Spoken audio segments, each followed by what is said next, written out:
राम राम भाई सारे ने। मेरा नाम संदीप राठी है। आज हम एचएसएससी ग्रुप डी की भर्ती के बारे में बात करेंगे, जो एडवर्टीजमेंट नंबर 5/2026 के अंडर निकली है और आज तक उसके फॉर्म शुरू होने जा रहे हैं। आप सब ने बहुत सारी चीज़ें जानना ज़रूरी है, इसलिए मैं यह वीडियो बना रहा हूँ। सबसे पहले मैं आपको ये बताना चाहूँगा कि जितनी भी अपडेट्स मेरे द्वारा दी गई हैं इस चैनल पे सारी की सारी 100% ऑथेंटिक निकली है। शर्म की बात यह है कि भाई पूरा का पूरा यूट्यूब, जितने भी टीचर हैं, जितने भी इन्फ्लुएंसर हैं, जो भी है, सारे के सारे यह बात कह रहे थे कि ग्रुप डी की भर्ती 2027 में होगी, अभी आपको पढ़ने की ज़रूरत नहीं है। बहुत सारे बच्चे हमारी बात नहीं मान रहे थे और बार बार यही कह रहे थे कि भाई वो यूट्यूबर तो न्यू कव है, वो यूट्यूबर तो न्यू कहन लग रहा है, वो टीचर न्यू कहन लग रहा है। तो भाई आप सब ने अब पता लग गया होगा कि भाई जो हम कह रहे थे वो 100% ऑथेंटिक था। अब आपने यह चीज़ देखनी है कि आपने फॉलो कौन करना है। जो खुद नहीं लग पाए वे आप सब ने के लगवा देंगे, वे के आपने गाइडेंस देंगे। आप सब ने थोड़ा सीरियस होने की ज़रूरत है। और अत्य ज़्यादा शर्म की बात यह है कि सारे के सारे यूट्यूबर्स ने कल आकर वीडियो बना दी कि देख लो भाई, हमने तो पहले ही कहा था कि जून में भर्ती आने वाली है। सारे के सारे झूठे हैं भाई। आप सब के इमोशन तक खेल रहे हैं, आप सब का नुकसान कर दिया। हम 1 महीने से ज़्यादा से आपको टारगेट दे रहे हैं, लेकिन आप सब के मन में न्यू थी कि वह भर्ती ना आनी, तो तैयारी क्या थी करनी है। अब कल तय मेरे द्वारा बहुत सारे मैसेज आने लग रहे हैं, बार बार बालक न्यू कहने ला रहे हैं भाई, डर का माहौल सा बना रखा है। अब उस डर के माहौल का फ़ायदा भी वे यूट्यूबर्स के ऊपर उठाओगे कि भाई अब वे बैच निकाल देंगे, भाई मेरे बैच में आ जाओ, भाई ऐसा कर लो वैसा कर लो। सेल्फ स्टडी से बड़ा कोई भी हथियार नहीं होता एक स्टूडेंट के लिए। आप सब ने सेल्फ स्टडी करनी है और हम आप सब ने गाइडेंस देने लग रहे हैं उस तरीके से जो हम लग गए थे आप भी लग जाओगे। आप सब ने फॉलो करते रहना है, हर चीज़ का ध्यान रखना है, जितनी भी छोटी से छोटी चीज़ बताई जाए उसको फॉलो करना है। और किसी भी यूट्यूबर पे आपने आंख बंद करके भरोसा नहीं करना, क्योंकि वे आपका नुकसान करवा देंगे। उनने सिर्फ पैसे कमाने हैं, कभी आपको पिटिशनर बनाएंगे, कभी आपको केस में डाल देंगे, कभी आप सबको बैच में डाल देंगे, कभी नोट्स बेच देंगे, लेकिन ऐसे सिलेक्शन नहीं हो सकता। आप अब बात आओगी भाई हमारे ऊपर विश्वास क्यों करना चाहिए, तो सारी की सारी जितनी अपडेट्स दी जा रही है 100% ऑथेंटिक निकली है। उसके साथ साथ मैं अपना इंट्रोडक्शन दे देता हूँ। मैं एक गवर्नमेंट एम्प्लॉय हूँ, साथ साथ में एचएसएससी के बहुत सारे एग्ज़ाम दिए हैं और क्लियर भी करे हैं। आपका ग्रुप डी का एग्ज़ाम भी मैंने क्लियर कर रखा है। तो आप सबको विश्वास करना पड़ेगा, मुझे एग्जैक्टली पता है क्या पढ़ना है, कहाँ से पढ़ना है, कितना पढ़ना है, कौन से टॉपिक इंपॉर्टेंट है, कहाँ ध्यान ज़्यादा देना है, कहाँ ध्यान कम देना है, कौन सी चीज़ें छोड़ के चलनी है, हर चीज़ का पता है। पेपर में अप्रोच कैसे रहेगी, मॉक टेस्ट कौन से देने हैं, कौन से सोर्सेज हमने फॉलो करने हैं। तो आप सब ने विश्वास रख के न हमारे ऊपर ध्यान तय जो भी चीज़ बताई जाए वे सुननी है। उसके साथ साथ मैंने कोर्ट की भी नॉलेज है, क्योंकि मैंने सोशियो इकोनॉमिक्स मार्क्स और जब सीईटी का डिटेल रिज़ल्ट नहीं आ रहा था उसका केस भी मैंने लड़ा था और डिटेल रिज़ल्ट निकलवाया था। तो ट्रांसपेरेंसी की व्यू देखते हुए भाई मैंने कई केस लड़े और जीते भी है, हाई कोर्ट में भी और सुप्रीम कोर्ट में भी। उसके साथ साथ हरियाणा पुलिस की एज रिलैक्सेशन, ग्रुप डी की भर्तियों की एडिशनल लिस्ट, हर चीज़ में मैंने भूमिका निभाई है। उसके साथ साथ 2 साल का मैंने एडमिनिस्ट्रेशन का भी एक्सपीरियंस है। एग्जैक्टली पता है कि एम्प्लॉय के कितने हक हुए हैं, कौन से राइट्स हुए हैं, किस रूल के तहत के मिल सके है, पे फिक्सेशन क्यों हुआ है, पेंशन रूल क्यों है, सीसीएल कैसे मिलती है, मैटरनिटी लीव, पैटर्निटी लीव और बहुत सारी चीज़ें भाई, एलपीसी वगैरह, जितने भी एम्प्लॉय से रिलेटेड जितने भी मुद्दे होते हैं हर चीज़ का ज्ञान है, क्योंकि हर चीज़ की फ़ाइल डील कर रखी है। तो आप सब ने फ़ायदा रहेगा कि भाई हमने फॉलो कर लो और जितनी बात कही जावे बस उतना सुनियो। अगर किसी भी भाई ने किसी भी तरीके की कोई भी दिक्कत आवे है तो हम सोल्व कर सका। हाँ, क्यों ग्रुप डी का फार्म कैसे भरना है उस पर भाई जीत अलग से एक वीडियो बना देगा, उसमें वीडियो के थ्रू बता दिया जाएगा कि कौन से स्टेप पे क्या करना है। उस तय अलग जितने भी क्वेश्चन हैं मैं उन सब का आप जवाब दे दूँ, आप सब ने ध्यान से सुनना है। अब भाई पहला है कि क्या इस भर्ती में वेटिंग लिस्ट आएगी। तो भाई आप सब ने बता दूं कि 15 जुलाई 2025 ने गजट आया था, जिसमें वेटिंग लिस्ट ग्रुप सी और ग्रुप डी में तय ओमिट कर दी गई है, हटा दी गई है। जब भी आगे ग्रुप सी का या ग्रुप डी का कोई भी सीईटी होएगा तो कोई भी वेटिंग लिस्ट नहीं आओगी। आपने ये चीज़ ध्यान में रखनी है। फिर है भाई सिलेबस, स्ट्रेटजी, टारगेट। तो भाई मैंने वीडियो बना रखी है इस चैनल पे, मैं जीतने कह दूंगा कि भाई टारगेट की वीडियो, जो टारगेट 1, 2, 3 दे रखे हैं, और साथ साथ में सिलेबस की और स्ट्रेटजी की पूरी वीडियो, चारों की चारों वीडियो ने इस वीडियो के नीचे टैग कर दिया होगा, आप उस वीडियो के नीचे जाकर देख सको। उसके बाद है जिन्होंने पिछले सीईटी में रजिस्ट्रेशन किया था या सीईटी 1 2025 में रजिस्ट्रेशन किया है, उनको पोर्टल पर सेम रजिस्ट्रेशन नंबर यूज़ करना है। आपने यह चीज़ ध्यान रखनी है, कभी आप स्किप कर दो। जो भी आपके पास पहले रजिस्ट्रेशन नंबर है उस समय पे आप सब ने अपनी डिटेल्स देनी है पोर्टल पे। उसके बाद है जो बच्चे पहली बार रजिस्टर कर रहे हैं उनको नंबर और ईमेल आईडी ऐसी डालनी है जो आप कई साल अपने पास रख सको, क्योंकि एचएसएससी ने कोई भी कम्युनिकेशन करनी होगी तो आप सबकी जो ईमेल आईडी है और फ़ोन नंबर है उस सब कम्युनिकेशन आओगी। तो आप सब ने ध्यान रखना है कि ईमेल आईडी आप ऐसी ना डाल दो कि वो बाद में दिक्कत आए। उसके बाद सबसे मेन इम्पोर्टेंट चीज़ है कि फार्म आपने खुद भरना है। आप सब ने हर चीज़ पहले 10 बार पढ़नी है, उसके बाद फार्म भरना है। कोई ऐसी चीज़ नहीं रह जाए कि आप सीएससी सेंटर द्वारा फार्म भरवाने लग रहे हो और सारी की सारी डिटेल्स कितना कितना वो गलत डाल दे और आपका दिक्कत आवे। इन चीज़ों का ध्यान रखना है। फिर भाई आप सब ने एक बहुत इंपॉर्टेंट बात ध्यान रखनी है कि जितने भी पुराने ग्रुप डी वाले हैं, जो पुराना सीईटी होया था, उनका स्कोर कब तक वैलिड रहेगा। तो उनका स्कोर 11 जनवरी 2027 तक वैलिड है। इसका साफ साफ मतलब है कि आपने दोबारा फार्म भरना ज़रूरी है। अगर 11 जनवरी 2027 तक पहला रिजल्ट आया है तो आपका स्कोर 95 में था, इस सीईटी में 100 नंबर में है, तो कोई डिस्क्रिमिनेशन ना हो, इसलिए पुराना स्कोर 95 के हिसाब से 100 का बनाया जाएगा परसेंटेज बेसिस पे। और आपने यह चीज़ बता दूं कि आप सबका फार्म भरना ज़रूरी है, क्योंकि अगर रिज़ल्ट 11 जनवरी 2027 के बाद आया तो आप सबका जो स्कोर है वो इनवैलिड हो जाएगा। तो आप सब ने अब की बार भी पेपर क्लियर करना ज़रूरी है। अगला डाउट मेरे हैंडीकैप भैया ने लेके है कि उन्हें स्क्राइब दिया जाएगा या नहीं।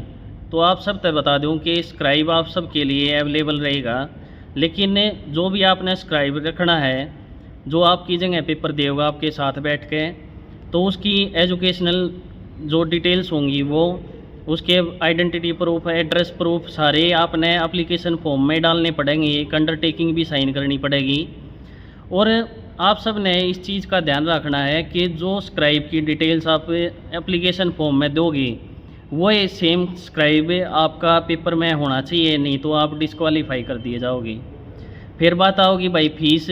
तो जिनने सीईटी सी ग्रुप की भर्ती में फ़ीस दे रखी है उनने कोई फ़ीस नहीं देनी, उनकी कोई फ़ीस नहीं लगेगी। फ़ीस लगेगी जो अब ए फ्रेश उसका रजिस्ट्रेशन करेंगे सिर्फ उनकी। उसके बाद है फाइनल रिज़ल्ट देने से पहले विलिंगनेस। तो विलिंगनेस का भाई बहुत सारे बड़का ने बहुत मुद्दा उठाया था कि विलिंगनेस हमारी पूछी जानी चाहिए। तो विलिंगनेस पोर्टल के लिए भाई एचएसएससी ने एप्लीकेशन में डाल दिया है, नोटिफिकेशन में अलग तो मेंशन है नोट करके कि विलिंगनेस पूछी जाएगी, सबसे विलिंगनेस ऑब्टेन करी जाएगी। तो यह चीज़ भाई एचएसएससी की बहुत अच्छी है, अगर उन्होंने इस तरीके से जो बड़का के सुझाव थे उस पर ध्यान दिया है। तो अब कई बड़का डाउट है भाई कि कौन सी वैकेंसियाँ होंगी और कितनी वैकेंसियाँ होंगी। तो इस बारे में आप सब नहीं बताया जाएगा, या मैंने अपडेट भी दे दी थी कि आप सबको वैकेंसी के बारे में नहीं बताया जाएगा। जब भी लिस्ट निकालनी होगी उस दिन 1-2 घंटे पहले, रिजल्ट से पहला आप सब बता दी जाओगी कि इतनी वैकेंसी है। और यो स्कोर 3 साल तक वैलिड है। अगर आपने झटके में, पहले झटके में आप सब ने सिलेक्शन लेना है तो ज़्यादा मार्क्स लेकर आने पड़ेंगे, नहीं तो 2-3 साल का वेट करना पड़ेगा। क्योंकि यह भर्ती एक बार में कोई बड़ी भर्ती नहीं है, इसमें के 2000 की, के 3000 की, के 4000 की, इस तरीके से लिस्ट लगेंगी टाइम टू टाइम। तो आप सब ने यह चीज़ समझ कर चलनी है कि सिलेक्शन ईव चाहिए है या 3 साल के बाद चाहिए है। तो आपने यह चीज़ समझनी है कि भाई अगर जल्दी से जल्दी सिलेक्शन चाहिए है तो आपने ज़्यादा मार्क्स लेने पड़ेंगे, अपनी खाट में तो उठना पड़ेगा और पढ़ना पड़ेगा, मेहनत करनी पड़ेगी। आप सब ने यह चीज़ सोच कर चलनी है। उसके बाद है ग्रुप डी का फॉर्म जनरल से भरे हैं EWS से। तो यो सिंगल स्टेज पेपर है, 1 डे एग्ज़ाम है। आप सब ने फार्म, अगर आपके पास EWS है तो EWS तय भरना चाहिए। बहुत सारे बालक CET C ग्रुप की पॉलिसी तो डर रहे हैं, कदे EWS की लिस्ट जनरल तो ऊपर चली जाए, लेकिन इसमें ऐसा कुछ नहीं होने वाला। EWS की लिस्ट जनरल तो नीचे रहेगी। आप सब ने बस यह चीज़ रखनी है कि आपका EWS 1/4/2026 से बाद का बना हुआ होना चाहिए। लेटेस्ट आपने EWS उसमें अपलोड करना है, नहीं तो आप जनरल में काउंट कर लिए जाओगे और आपको नुकसान होगा। उसके बाद है मैथ के बाकी के टॉपिक्स करवा दो। तो भाई जितेंद्र इन सारे के सारे टॉपिक्स ने आप सब थी उसने प्रॉमिस करा था कि सिलेबस पूरा का पूरा करवाऊंगा और उसके बाद प्रैक्टिस सेट भी करवाऊंगा। तो भाई आप सब ने बेरा है कि 2 प्रैक्टिस सेट भी हो लिए हैं 15-15 क्वेश्चन के, वे भी आपने साथ साथ करने हैं और सिलेबस भी पूरा करवा दिया जाएगा। फिर है भाई नोटिफिकेशन पेज 32 पर लिखा है कि सोशियो इकोनॉमिक मार्क्स दिए जाएंगे। तो भाई वही 2018 के रूल हैं, उसके बाद रूल सारे के सारे चेंज हो चुके हैं। तो भाई सोशियो इकोनॉमिक मार्क्स हरियाणा में अब कभी नहीं आने वाले। वो केस मैंने लड़ा था, मैंने सारी चीज़ा की बेरा है, इब सोशियो इकोनॉमिक मार्क्स हरियाणा में कभी नहीं आएंगे। फिर है भाई तलाकशुदा को ग्रुप डी में कोई छूट मिलेगी क्या? तो कल तलाकशुदा को सिर्फ एज में छूट मिलती है, वो सिर्फ 5 साल की छूट होती है। अगर आप 42 साल के हो गए हो तो 47 साल तक आपको छूट मिल जाएगी। डोमिसाइल पुराना चलेगा या नया, तो आप सब ने इस चीज़ का ध्यान रखना है कि आपका डोमिसाइल होना चाहिए। नया है या पुराना इस चीज़ पर कोई डिपेंड नहीं करता। बहुत सारे बालक नहीं कहेंगे कि ना भाई ये हमने लेटेस्ट चाहिए, तो ऐसा कुछ नहीं है। मेरा डोमिसाइल 2013-14 का बना हुआ है और आज तक कोई दिक्कत नहीं आई। तो आप सब ने बस इन चीज़ों पर ध्यान रखना है। बहुत सारे यूट्यूबर्स आपने दुखी भी करेंगे, तो सबकी नहीं माननी है, आपने बस हमारी सुननी है और फॉलो करनी है। फिर है भाई BCB कैटेगरी से हूँ, सर्टिफिकेट नहीं बन रहा। तो मैं आप सब ने बताऊँ कि जिसका भी सर्टिफिकेट नहीं बन रहा, बनवाने की कोशिश करो। अगर वो नहीं बन पाया तो भाई अपना जनरल से अपना अप्लाई कर देना। फिर है PPP मस्ट है क्या? तो PPP ज़रूरी नहीं है कि आप अपलोड करो, आप आधार कार्ड से भी उसको अपना डाटा फैच करवा सकते हो। इसके साथ साथ मैं एक चीज़ ने और रिपीट करूँगा भाई बार बार कि डर का माहौल बनाया जाएगा कि 1 महीने में पेपर है, 1.5 महीने में पेपर है। आपने इन चीज़ों पर ध्यान नहीं देना है, किसी का बैच नहीं खरीदना है, कोई बुक नहीं लेकर आनी है, क्योंकि एक सब्जेक्ट का हमने एक सोर्स पढ़ना है और उसके मल्टीपल रिवीजन करने हैं। इस तरीके से भर्ती क्लियर हो सके है आपकी। आप सब ने हमारे ऊपर विश्वास रखना है और किसी पे फालतू घूमने की ज़रूरत नहीं है बार बार, क्योंकि वीडियोज़ बहुत सारे लोग फालतू में बनाने लग रहे हैं। किसी ने कल कोई इन्फॉर्मेशन नहीं दी ढंग की, लेकिन 40-40 मिनट की वीडियो बना दी। हमने बताया था ना भाई, हमने बताया था, ऐसा कुछ नहीं होता, सारा यूट्यूब नाटा था। अब आपने इस चीज़ का ध्यान रखना है कि कोई डर के माहौल में ध्यान नहीं देना। आप सब जितना टारगेट बताया जावे है, टारगेट 1, 2, 3 और चौथा भी मैं बना दूंगा 2-3 दिन में, आप सब ने उसको फॉलो करना है। एग्ज़ाम से पहले आप सबकी तैयारी अप टू डेट रह जाएगी, अप टू मार्क हो जाएगी। आप सब ने इस बात का ध्यान रखना है। उसके बाद ग्रुप डी की हम 5/2026 एडवर्टीजमेंट की बात करेंगे। तो उसमें कुछ आपने कुछ चीज़ें ध्यान रखनी है। उसमें है भाई फॉर्म, तो 19 तय 3 जुलाई थी फार्म लिखड़े हैं। कोई भी डेट बढ़ने की एक्सपेक्टेशन मत रखियो, क्योंकि मन नहीं लगता कि कोई भी डेट बढ़ाई जाओगी। लगभग 10-20 लाख फार्म भरे जाएंगे। आप सब ने इस चीज़ का ध्यान रखना है कि आपने कोई गलती नहीं करनी है। सबसे पहले इस चीज़ ने जान लो कि फार्म खुद भरना है, किसी पर विश्वास नहीं करना। उसमें आपने मेन इंपॉर्टेंट चीज़ क्या करनी है, जब भी आप एक स्टेप ने क्लियर करो तो उसके नीचे लिखा पाओगा नेक्स्ट, और उसके साथ में लिखा पाओगा नेक्स्ट, सेव एंड नेक्स्ट। तो आप सब ने यह चीज़ करनी है कि उस पर सेव एंड नेक्स्ट पे क्लिक करना है, क्योंकि अगर आपका फार्म बीच में रह जावा है तो दोबारा तय शुरू नहीं करना पड़ेगा, उड़ेते आपका फार्म शुरू हो जाएगा। फिर भाई आप सब ने कुछ चीज़ों का ध्यान रखना है, उन चीज़ों ने मैं आप तक ही शेयर करने लग रहा हूँ।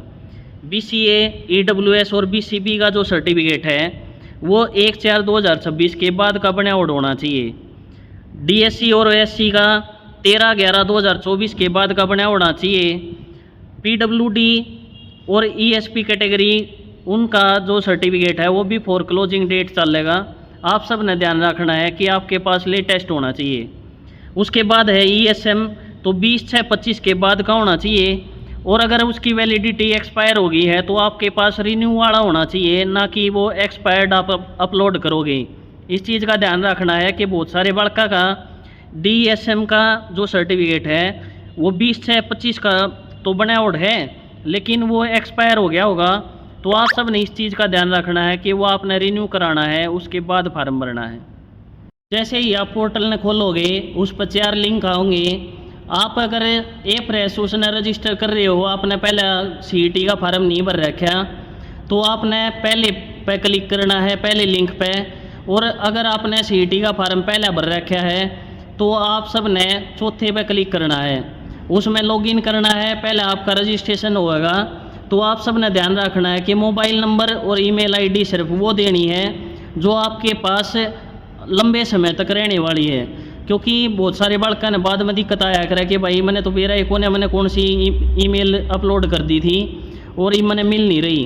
तो भाई जितनी भी कम्युनिकेशन होगी HSSC तक वो आपकी ईमेल के थ्रू होगी, तो आपने ध्यान रखना है कि कोई गलती ना हो। उसके बाद है बेसिक डिटेल भरवाई जाएंगी दूसरे स्टेप पर जाए पाछे। तो उसमें आप सब ने अपना CET 2022 अगर दिया था तो उसका रजिस्ट्रेशन मांगेगा, आप सब ने उसकी डिटेल देनी है। आपके फ़ोन पे या ईमेल ID पे उसका OTP आओगा और आप रजिस्टर हो जाओगे। उसके बाद है father name, mother name, date of birth, gender. तो ये जितनी भी चीज़ें हैं आप सब ने उसमें जितने भी आप नाम भरोगे, श्रीमती, मिसेज, ऐसा कुछ नहीं यूज करना है, इस बात का आपने ध्यान रखना है। उसके बाद मैरिटल स्टेटस, आइडेंटिफिकेशन मार्क्स, ये चीज़ पूछी जाऊंगी, वे आपने भरनी है और नेक्स्ट स्टेज पर चला जाना है। उस अगले पे आपका एड्रेस पूछा जाएगा। आपने जो कोरेस्पोंडेंस एड्रेस है, परमानेंट एड्रेस है, उस पर क्लिक करना है और अपना एड्रेस प्रॉपर वे में भरना है। कल ने आपके कोई दिक्कत नहीं आनी चाहिए। दूसरा मैं आप सब ने बता दूं कि father name, mother name, date of birth जो भी भरनी है वो आपकी 10th की मार्कशीट तय मैच होना चाहिए। आपने कोई इधर उधर नहीं करना है, बिल्कुल ध्यान से भरना है।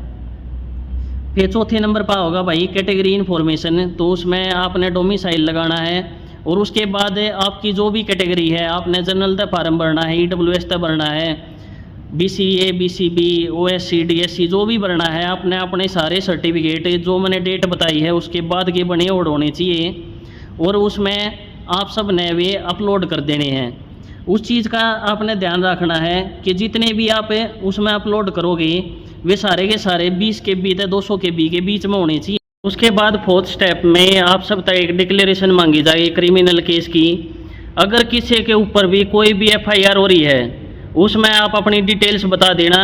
आपको सिलेक्शन से बाहर नहीं किया जाएगा, लेकिन अगर आपने नहीं बताया और बाद में आपके ऊपर केस मिला तो आप सबको बाहर कर दिया जाएगा, इस चीज़ का ध्यान रखना है। उसके बाद 5th स्टेप में आप एजुकेशनल क्वालिफिकेशन डालोगे, सारी की सारी आपने डिटेल्स भरनी है।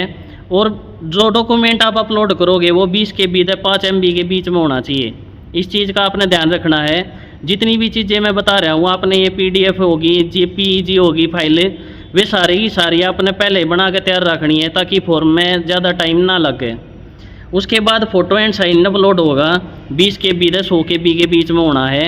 आप सब ने वो पहले ही तैयार रखना है, फार्म भरना है पहला। किस कैटेगरी के कौन से डॉक्यूमेंट अपलोड होंगे वे सारे के सारे इंस्ट्रक्शन में लिख रखा है। जब भी आप उसने फार्म न भरना चालोगे कि इंस्ट्रक्शन आओगी जिसमें आप सब नीचे क्लिक करवाया जाएगा कि मैंने सारी इंस्ट्रक्शन पढ़ ली। तो आप सब ने सारे के सारे डॉक्यूमेंट पढ़ लेने हैं, कौन सी कैटेगरी का कौन सा डॉक्यूमेंट लगेगा, सारी की सारी चीज़ें उसमें अवेलेबल हैं। आपने उस पर ध्यान देना है, उसके बाद ही फार्म भरना है। फिर भाई आधार कार्ड या PPP ID सबमिट करानी है तो आप आधार कार्ड या PPP में से एक सबमिट करा सकते हो, ऐसी कोई बाउंडेशन नहीं है कि दोनों की दोनों चीज़ें सबमिट कराई जाएं। अब आप सब ने पता लग गया होगा कि जितनी भी डिटेल्स बताई गई हैं आप सब ने ध्यान से सुन लिया होगा। आप सब ने यह वीडियो अच्छी लगी हो, पूरी की पूरी डिटेल्स मैंने अच्छे तरीके से आप सब थी बताई हो, तो आप सब ने कमेंट में लिख के जाना है कि हाँ भाई संदीप हम थारे ऊपर विश्वास करा हाँ, और आप पे सब ने हमारा सिलेबस भी पूरा कराना है और हमारी को गाइडेंस भी देनी है। अगर आप सब ने हमारी मेहनत अच्छी लग रही है तो भाई कमेंट में भी लिख के जाना है और साथ साथ में वीडियो लाइक भी करनी है। मिलेंगे भाई नेक्स्ट वीडियो में एक नई अपडेट के साथ। तब तक राम राम भाई सारे।